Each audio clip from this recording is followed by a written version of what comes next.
going on, guys?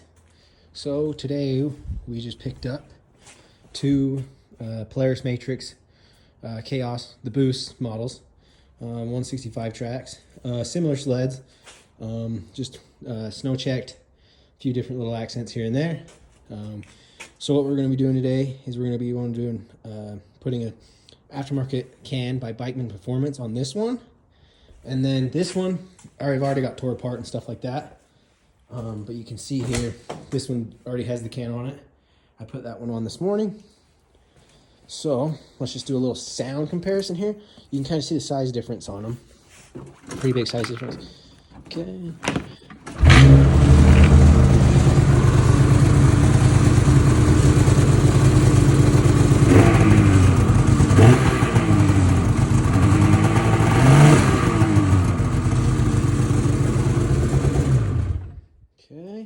Check out this one, huh? And then I guess the other difference is this one does have electric start to where that one don't. So yeah, nice and easy for the lazy people that want to save some energy. Pretty big difference.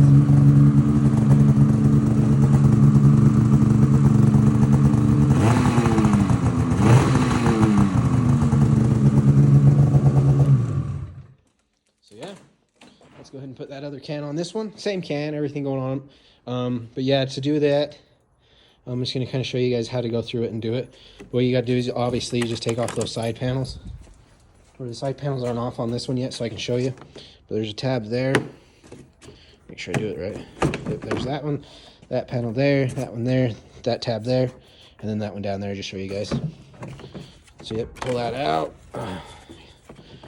You got to kind of pull it back a little bit. There's your clutching and everything like that.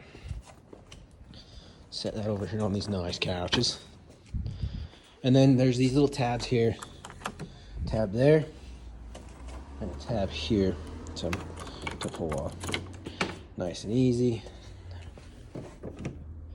And then there is just a little electric electric coupler and stuff just for like the display and stuff like that you'll have to unhook. It's really simple. You can just do it with your hands. So I'm gonna go pull that off. So yeah, I went ahead and got that off. There's just that little piece you're just gonna have to unhook right there, just right underneath the light. So to make sure you don't go yanking off the hood, or else you'll probably rip those out. You're not gonna have a good day after that. But yeah, so what we're gonna need to do is just what I did to make it kind of easier was I just undid this clamp, these two clamps right here, and then you're gonna have like 7 springs. So you're gonna have these two here, those two down there. And then that's also on the back side. It's kind of hard to see, but there's also 2 more back over here. And then you've got one back here behind the exhaust itself, which is kind of a pain. So I'd recommend you can get like a exhaust spring puller. And then you're gonna have a size 17 for your temp gauge in the back. Yep. And then for your air box, you just pull out these little rivets right here, 2 of them. 2 little rivets, that'll come back out nice and easy. You can kind of get that out of the way, and it makes it a lot easier to get those springs and work on the sled. So what I'm going to start with is I'm going to start with just this boot right here. I'm going to take this off for the intake. So I'm just going to loosen this screw and then loosen these 2 up here, and then kind of just slip that off and get that out of the way. So I went ahead, I've got that, your intake and everything off.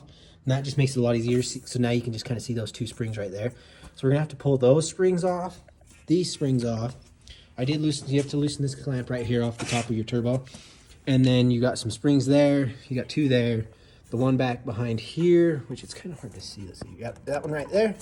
And then there's your sensor right there that we'll have to pull off.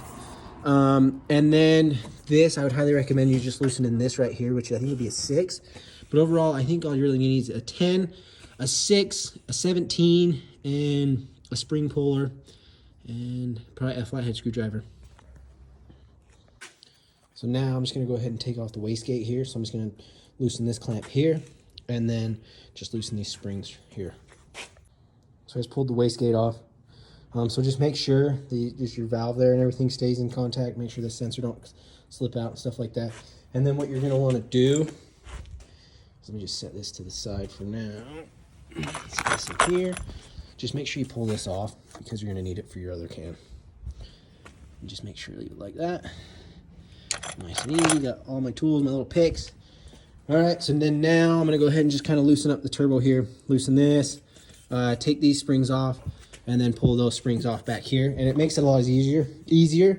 So if you just turn your bars and stuff like that, so you just kind of moves your steering rod or whatever around, it makes it easier to get to those. And then we'll just go ahead and loosen this clamp up back here as well. This will focus. Yep, just that clamp right there that my finger's pointing at. So after loosening this clamp, the clamp right here on the turbo, just right here below it, and then I did the 4 springs that go from the intake right here to your header pipe. So I did those 4 springs, and then so now I'm just kind of got it wiggled out, and then I took the spring off on the rear here. That's just right back there. So now what you're going to need to do is just, this is kind of out of the way. You can kind of move this up out of the way. Just be kind of careful with it. And then so I'm going to wiggle this out, and then there's just that sensor that's connected to the exhaust right back here. So I'm just going to kind of wiggle it and then kind of pull it out just a little bit, because I got a little bit of wiggle room still. You can just kind of see right here, I got a little bit of wiggle room. So I can kind of wiggle it out and then get that 17-inch wrench on it, nice and easy to loosen it up and take it off. So went ahead and got that wiggled out just a little bit. So now I can go ahead and get to that sensor, loosen that one up. As you can kind of see, got it wiggled out. Now I just got to loosen that and then just pull it right up out. So as you can see, big difference, weight difference as well. So what we also to look for is, so you have to pull the little, that insert piece out of the stock can and slip it into your new can. And then this rubber piece will either stick onto this or you will catch it on here. And so what you want to do is just make sure to take that and then put that back on here. So yeah, let's go ahead and start putting this on. So I had got this all married up. That's just back on there. Make sure it's good and square. The wastegate here, what we had to do is kind of pull the spring off to rotate the header pipe up a little bit to get that to line up on there.